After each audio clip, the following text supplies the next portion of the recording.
नाज़रीन अस्सलामु अलैकुम वरहमतुल्लाहि वबरकातुह। सीधी बात के ताज़ा तरीन प्राइम टाइम में आप लोगों का इस्तकबाल है। नाज़रीन, मैं अंसार अजीज़ नदवी आज के मॉर्निंग प्राइम टाइम में आप लोगों से महादलितों पर जो अत्याचार हो रहा है, जो जुल्म सितम हो रहा है, उसकी तफसीलात मैं आज आप लोगों के सामने रखूँगा। और इसी तरह दलित ख़वातीन को एक मंदिर में दाखिल होने से रोक दिया गया है। और इसी तरह योगी के राज में इस वक्त अस्पताल की चादरें भी भगवा रंग की रंगने वाली हैं, इस तरह की खबरें आ रही हैं। और कश्मीर में मीडिया पर बंदिश को लेकर प्रेस काउंसिल में जो इख्तिलाफात हुए हैं वो इख्तिलाफात सामने आए हैं, उसकी भी तफसीलात रखता हूँ। इसके अलावा लबनान पर इसराइल के ड्रोन हमले ऐलान जंग है, इस तरह से मिशेल आउन ने एक बयान जारी किया है। वो क्या है, उसकी सारी तफसीलात आप लोगों के सामने रखने की कोशिश करूँगा। उससे पहले आप लोगों से दरख्वास्त है कि हमारे इन वीडियोस को दूसरे लोगों तक पहुंचाने में हमारी मदद करें। बहरकैफ नाजरीन, सबसे पहले हम बात करते हैं दलितों की। बिहार में ज़िला नवादा के को आकुल थाना हल्के में 2 महादलितों को पीट पीट कर कत्ल कर दिए जाने की खबरें आई है। पुलिस ज़राए के मुताबिक पहला कत्ल को आकुल थाना हल्के के तरुण गांव के कलल्या टांड टोला में हुआ है। यहाँ सिखदेव मांझी की बीवी चिंता देवी को पीट पीट कर कत्ल कर दिया गया। दूसरा कत्ल लालपुर गांव के मसहरी टोला में हुआ है। यहाँ तूफानी मांझी के बेटे राजेंद्र मांझी, जिसकी उम्र 35 बताई गई है, उसका कत्ल कर दिया गया। सबूत को छुपाने के मकसद से लाश को जमीन में दफन कर दिया गया। हालांकि पुलिस ने दोनों कत्ल के वारदात में शामिल 3 मुलजिमों को गिरफ्तार कर लिया है। इसी तरह नाजरीन, फिर खबर आई उत्तर प्रदेश से।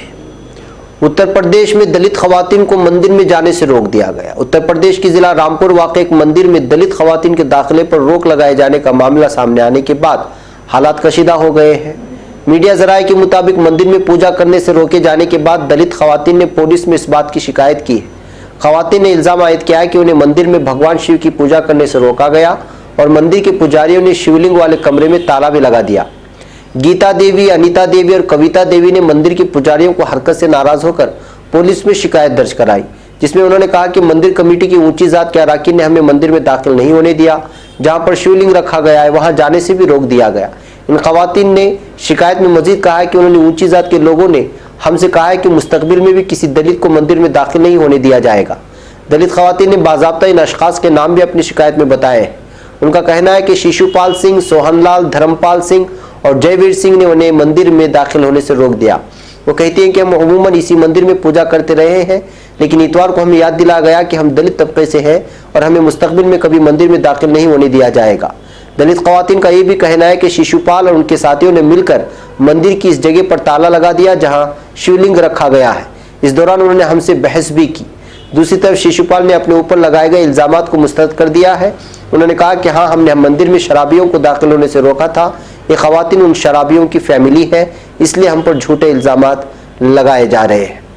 बहरकत नाजरीन, मुल्क हिंद में दलितों पर, यानी कि जो कम दर्जे के समाज माने जाते हैं, उन पर जो है हमेशा से जुल्म सितम का रिवाज है, यहाँ पर रवा रखा गया था। ये हिंदुस्तान की तारीख कहती है कि किस तरह उनके साथ जो है असबियत वाला बर्ताव अपनाया जाता है।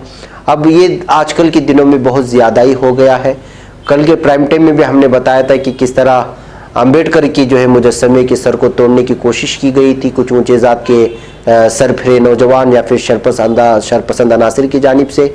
और लगातार यूपी और बिहार और दीगर झारखंड और इस तरह की रियासतों से, बिलखुसूस हरियाणा और राजस्थान से भी इस तरह की खबरें आती रहती हैं कि किस तरह दलित खवातीन को जो है निशाना बनाया जाता है या दलित नौजवानों को बनाया जाता है। यानी कि यूँ समझिए कि इस वक्त अक़लियती समाज पर खौफ व हरास का माहौल बनाने की कोशिश की जा रही है। अक्सरियती तबके के भी उन लोगों से जिनके अंदर हिंदुत्व का भूत सवार हो गया है।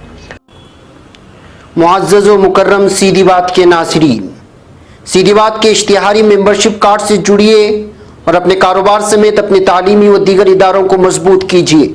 सीधी बात ला रहा है मुख्तसर मुद्दत के लिए बहुत ही अनोखा और भरपूर फ़ायदेमंद ऑफ़र। हमारी इस इश्तिहारी मेंबरशिप से जुड़िए और अपनी तिजारत को फरोग देने के साथ साथ इदारे सीधी बात को मजबूत कीजिए। लाइफ टाइम इश्तिहारी मेंबरशिप कार्ड की तफसीलात हासिल करने के लिए इस नंबर पर व्हाट्सएप करें, चाहे मुल्क के किसी भी कोने से या बैरून ममालिक से ही क्यों ना हो। नंबर है 9663027449।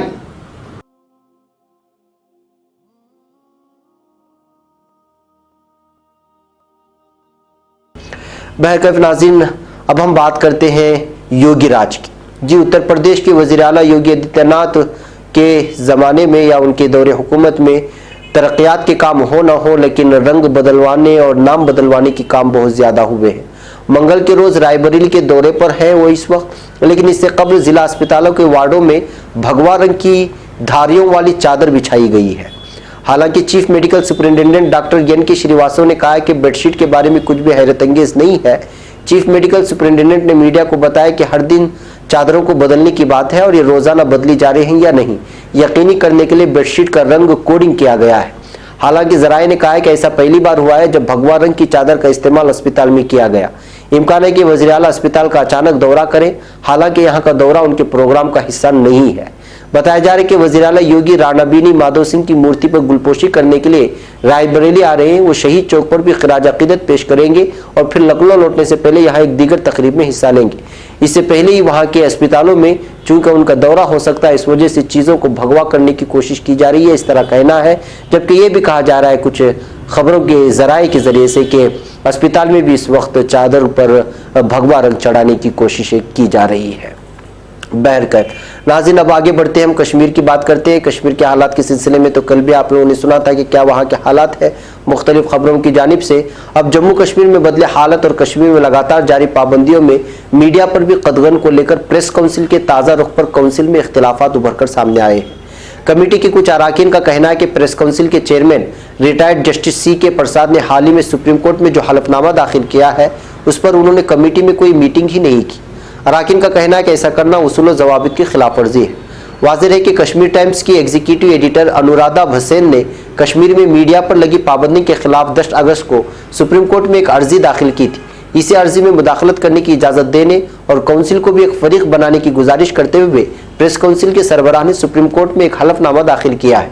प्रेस काउंसिल चेयरमैन के इस कदम पर काउंसिल के दूसरे अराकीन का कहना है कि उनके इस कदम से इदारे का एतमाद कम हुआ है। प्रेस काउंसिल के रुकन और प्रेस एसोसिएशन के चेयरमैन जयशंकर गुप्ता ने प्रेस एसोसिएशन के जनरल सेक्रेटरी और प्रेस काउंसिल के रुकन सी के नायक के साथ हफ्ते के रोज एक बयान जारी कहा कि प्रेस एसोसिएशन ने सुप्रीम कोर्ट में हलफनामा दाखिल करने में प्रेस काउंसिल ऑफ इंडिया के चेयरमैन की एकतरफा कार्रवाई पर संगीन रुख इख्तियार किया है। गुप्ता ने चेयरमैन की दरख्वास्त को काफ़ी खतरनाक बताते हुए कहा है कि काउंसिल को इस तरह के संगीन मामले में एतमाद में नहीं लिया गया और यह प्रेस काउंसिल की मुत्तफ़क़ा राय नहीं है। कमेटी में इस बात पर कोई बात नहीं हुई।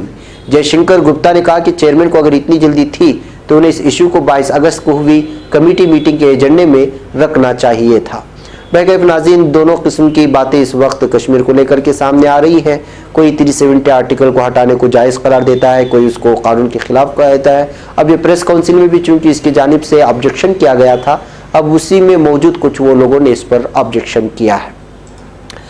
बहरकैफ नाज़रीन, अब बात करते हैं लबनान के बारे में, जहां पर इसराइल के ड्रोन हमले हुए। इन ड्रोन हमलों को ऐलान जंग के तौर पर पेश किया जा रहा है। जी हां, लबनान के सदर मिशेल आउन ने इसराइल की तरफ से किए गए ड्रोन हमलों की शदीद मजम्मत करते हुए इसे सहनी रियासत की तरफ से ऐलान जंग करार दिया। एक रिपोर्ट के मुताबिक सदर मिशेल आउन ने लबनान के लिए अक़वाम मुत्तहिदा के खुसूसी राबितेकार 20 से मुलाकात के दौरान इसराइली हमलों और उसके बाद पैदा होने वाली सूरत हाल पर बातचीत की।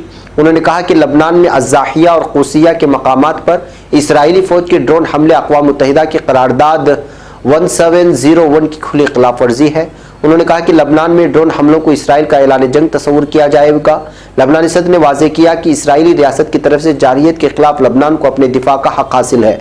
लबनान अपनी सलामती और खुद मुख्तारी को चैलेंज करने की इजाज़त नहीं देगा। उधर वज़ीर आज़म साद हरीरी ने बैरूत में सलामती कौंसिल के 5 मुस्तक़िल अरकान के सफ़ीरों से मुलाकात की। हरीरी ने भी इसराइल की तरफ से वादी बुक़ा और दीगर मकामात पर इसराइल की फ़िज़ाई हमलों के मामले पर बातचीत की है। वज़ीर आज़म साद अल हरीरी ने सलामती कौंसिल के मुस्तक़िल अरकान पर जोर दिया कि वो इसराइल को आलमी इदारे की करारदाद 1701 पर अमल दरामद का पाबंद बनाने के लिए तिल अबीब पर दबाव डालें।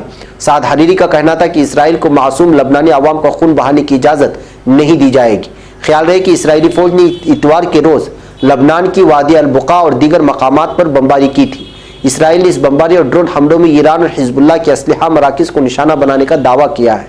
ईरान ने इसराइली दावे मुस्तरद करते हुए कहा है कि सहयूनी रियासत में ईरानी मफादात पर हमलों की जुरात नहीं है। इसराइली फौज ने वादी बुका में फिलिस्तीनी पॉपुलर फ्रंट के मराकिज़ पर बमबारी की, जिसके नतीजे में तंजीम के अस्करी कैंपों को नुकसान पहुँचने की इत्तलाआत मिली है।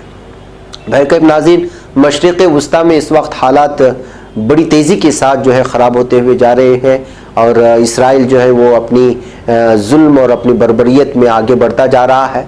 वो कभी गज़ा की पट्टी पर हमला कर रहा है, कभी जो है इराक़ में ईरान के होने को जो है ऑब्जेक्शन कर रहा है, तो कभी जो है इधर लबनान को जो है निशाना बनाने की कोशिश कर रहा है। तो ऐसे हालात में जाहिर सी बात है कि मुस्लिम ममालिक में तशवीश के सूरत बनी हुई है और हर मुल्क एक दूसरे की जानिब देख रहा है। बैगम नाजरीन, इस तरह की तफसीलात आप लोगों के सामने आती रहेंगी। इस वक्त के प्राइम टाइम में इतना। इंशाअल्लाह शाम में फिर मज़ीद तफसीलात के साथ आपसे मुलाकात होगी। तब तक के लिए इजाज़त दें। अस्सलामु अलैकुम रहमतुल्लाहि व बरकातुहू।